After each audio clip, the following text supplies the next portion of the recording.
Good morning, everyone. Today, I will be speaking about the CALD program for culturally and linguistically health sensitive healthcare in Australia, and hope to draw some insights for those sitting in Berlin and of course, widely for Europe. My presentation is split into two parts. I'll introduce key elements of culturally and linguistically safe healthcare and describe some success stories of providing such a care from Australia, and I hope that would be of interest to the audience today. Now, why the CALD program is important and important for our communities? Australia is a diverse population. 1 in 4 Aussies were born overseas, and one have an overseas parent. Indeed, the language and cultural barriers exist within our healthcare, which leads to health disparities. And it is so important that these health disparities are addressed to improve health outcomes in these populations. Delivering cold sensitive care can improve health outcomes of our diverse communities, including migrants, refugees, and the First Nations people of Australia. The key elements of the CALD program is the cultural competency training for healthcare professionals, provision of interpreter services, the availability of multilingual healthcare resources, and of course, building community engagement and partnerships so as to deliver such a care. Now, the cultural competency training is a key element of call sensitive care, which involves educating our healthcare professionals about different cultures and beliefs of those communities, enhancing understanding and sensitivity towards different cultural practices, and most importantly, promoting effective communication and building trust. Cultural competency is not achieved after one training session or at a single endpoint, but it actually is a cumulative learning, a continuous learning that builds over time.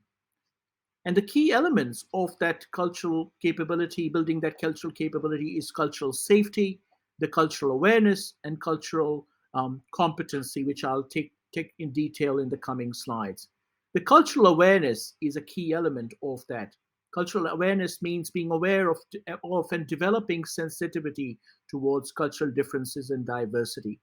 It involves knowledge, attitudes, and values that demonstrate openness and respect for people of other cultures and backgrounds from different linguistically, religious, and ethnic backgrounds. For example, in Australia, some Aboriginal cultures, it may be considered rude or disrespectful to make an eye contact, while in others it is not. Being sensitive to this particular aspect is important in while delivering healthcare to these communities. Cultural safety is also an important element, which basically means that providing a safe environment for people from diverse backgrounds, where there is safety, that there's no assault or challenge or denial of somebody's identity and experience, where individuals, organizations are aware of the impact of their own culture and culture values on diverse backgrounds. And how do you achieve this cultural safety? For example, in Australia, we include an acknowledgement of country at the beginning of all formal meetings. What it displays is our respect for the First Nations people. By inclusion of Aboriginal art in our workplaces, and by embedding artwork and designs from Aboriginal communities in the promotional educational material intended for those people and the communities, it increases the cultural level of cultural safety that we want to build for the communities. Now, cultural safety is an important organization value. It needs to be negotiated on an ongoing basis with the local communities. And that's why the cultural communication must continue to be built over time. Cultural competency, as you can see this particular diagram, is a set of behaviors, attitude, and policies that come together to allow people to work effectively in cross-cultural situations. And it is best understood as something that people move towards along a continuum rather than a point of time achievement. So it's not in a point of time, but it's actually built over time, and you become more culturally competent. Interpreter services is also important because it's important for the accurate communication in healthcare, both for on-site and remote interpretation services. And providing these accurate interpretation is also important to avoid misunderstanding and medical errors that can happen in those consultations. A key element is also the provision of multilingual healthcare resources.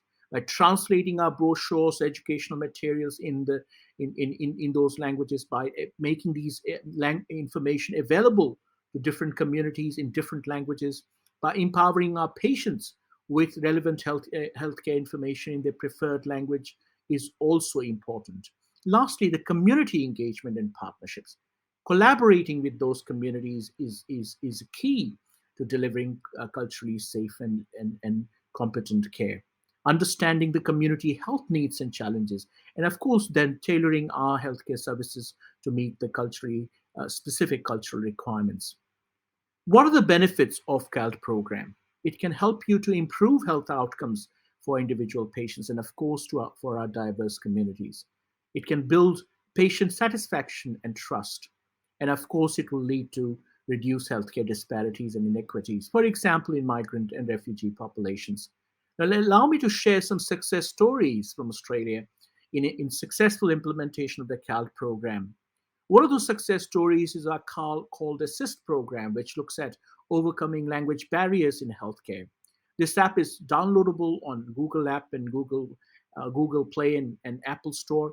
But what it does is to provide, the necessary healthcare information in the languages appropriate to those communities. On the left, you can see those languages that's available, and then patients can seek specific healthcare needs as they require, and it has been widely recognized as the effective program for these communities. The other important program that I would like to highlight is the translated healthcare resources for refugee communities, which is to empower healthcare information to be accessible, relevant, and culturally safe to these populations, and to increase the best practices within our healthcare systems and programs for these communities.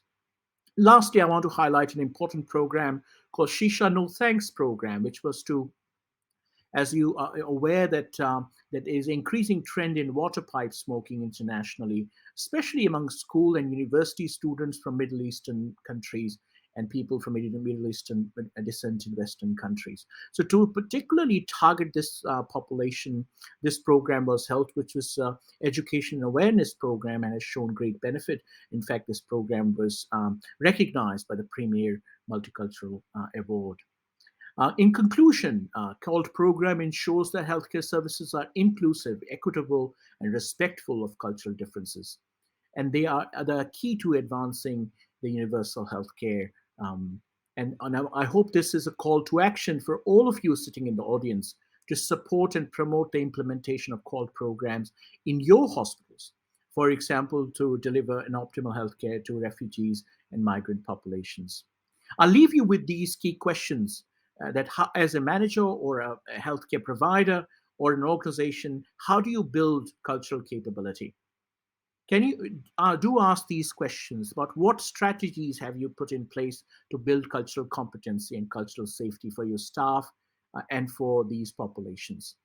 Has your team completed any cultural awareness and cultural competence training? Does your team celebrate significant migrant refugee cultural events?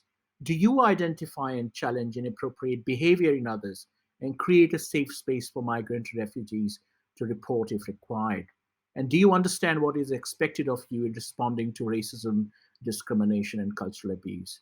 On that note, I thank you all for participating in the hub in the community hub day today, and I wish you all the best for the rest of the session. Thank you.